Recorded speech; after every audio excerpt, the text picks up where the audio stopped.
तुम्ही पाहत आहात MCN न्यूज मराठी।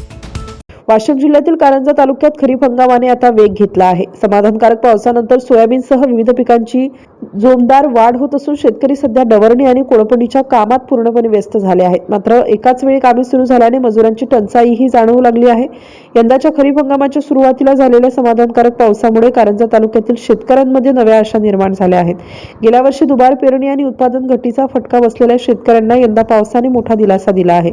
सोयाबीन पिकांची वाढ जोमात सुरू असून पिकांमधील तण नियंत्रणासाठी डवरणी आणि कोळपणीची कामे युद्ध पातळीवर सुरू आहेत। अनेक ठिकाणी शेतकरी बैलजोडीच्या सहाय्याने डवरणी करताना दिसत आहेत। मात्र पावसाने उजाड दिल्यानंतर एकाच वेळी सर्वत्र डवरणीची कामे सुरू झाल्याने मजुरांची कमतरता जाणवत आहे।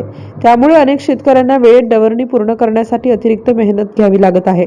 सध्या सोयाबीन पिकांमध्ये तणाचे प्रमाण वाढत असल्याने वेळेत डवरणी न झाल्यास उत्पादनावर विपरीत परिणाम होण्याची भीती शेतकरी व्यक्त करत आहेत। त्यामुळे पिकांची चांगली वाढ आणि भरघोस उत्पादनासाठी शेतकरी डवरणीला प्राधान्य देत आहेत।